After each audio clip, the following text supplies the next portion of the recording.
तीन राज्यों में कांग्रेस की सफलता का सबसे बड़ा कारण किसानों की कर्ज माफ़ी का वादा माना जा रहा है। यदि एमपी की बात करें तो वहाँ पे सीएम को लेकर के अभी कवायद चल रही है, लेकिन कांग्रेस इस बात को लेकर के टेंशन में है कि जो किसानों की कर्ज माफ़ी का वायदा किया है वो 10 दिनों में कैसे पूरा करेगी। क्या है वो एमपी की माली हालत और कांग्रेस के सामने क्या है दबाव, जो भी मुख्यमंत्री बनेगा वो कैसे इस वायदे को पूरा करेगा, मैं आपको बताऊंगा। मैं हूं विद्याशंकर तिवारी, इंडिया न्यूज़ के डिजिटल चैनल इन खबर के लिए। दरअसल मध्य प्रदेश में ग्रामीण क्षेत्र में कुल 126 विधानसभा की सीटें हैं। 2013 में कांग्रेस को जो उसमें से 38 सीटें मिली थी और इस बार लगभग 68 सीटें मिली है। स्वाभाविक है कि उसे ग्रामीण क्षेत्र में ठीक ठाक सफलता मिली है और इसी तरह से गुजरात के चुनाव में भी उसे ग्रामीण क्षेत्र में सफलता मिली थी। लिहाजा राहुल गांधी ने तीनों राज्यों में किसानों की कर्ज माफ़ी का वायदा कर दिया। 2008 में जो किसानों की कर्ज माफ़ी की गई थी, 60,000 करोड़ से अधिक का वो कर्ज माफ़ी था, उसका फ़ायदा 2009 के लोकसभा चुनाव में मिला था। लिहाजा उस फार्मूले को राहुल गांधी ने आजमाया, या यूपी में बीजेपी ने जो फार्मूला आजमाया था किसानों की कर्ज माफ़ी का, उसको आजमा दिया। लेकिन एमपी की माली हालत फ़िलहाल ये है कि उसके ऊपर 1,56,000 करोड़ का कर्ज है और 3 महीने यानी कि चुनाव के दौरान 3 महीने का किस्त न चुकाने की वजह से और ब्याज को लेकर के लगभग 1,87,000 करोड़ हो गया है। और यदि किसानों की बात करें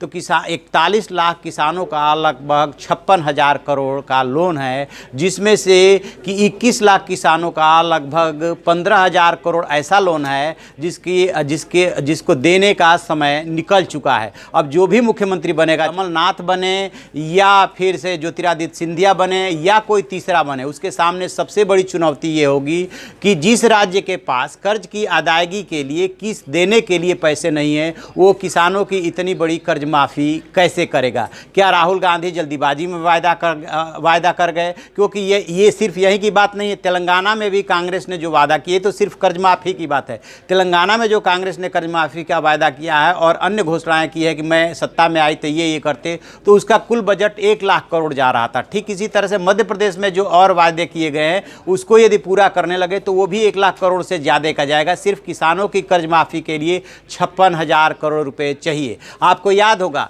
कि अब तो आरबीआई के पूर्व गवर्नर उर्जित पटेल ने और डिप्टी गवर्नर मुद्रा ने किसानों की कर्ज माफ़ी या किसी भी प्रकार की कर्ज माफ़ी का विरोध किया था। ठीक इसी तरह से एसबीआई के तत्कालीन प्रमुख भट्टाचार्य ने भी विरोध किया था। और जितने भी एक्सपर्ट्स हैं वो इस तरह की, चाहे कारपोरेट सेक्टर की कर्ज माफ़ी की जाती हो चाहे किसानों की जाती हो, उसका विरोध इस आधार पे करते हैं कि जैसे ही किसानों को लगता है कि इस बार का कर्जा माफ़ हो जाएगा तो जैसे ही वो कर्ज लेते हैं उसको चुकाते नहीं हैं और फिर से अगली सरकार का इंतज़ार करने लगते हैं, अगले चुनाव का इंतज़ार करने लगते हैं। एक तरह से टेंडेंसी बन जाती है। फिलहाल कांग्रेस और जो भी मध्य प्रदेश का नेतृत्व करेगा उसके सामने ये सवाल रहेगा कि वो कहाँ से फंड जुटाए कि वो कर्ज माफ़ी का वायदा पूरा करे। और राहुल गांधी ने कहा है कि 10 दिन में जो भी मुख्यमंत्री बनेगा वो कर्ज या तो माफ़ करेगा या उसे हटा दिया जाएगा। 11 तारीख को रिजल्ट आने के बाद जब राहुल गांधी से कांग्रेस अध्यक्ष से इस बाबत सवाल किया गया था, तब भी उन्होंने अपना वायदा दोहराया था और कहा था कि हाँ, हम इस वायदे को पूरा करेंगे।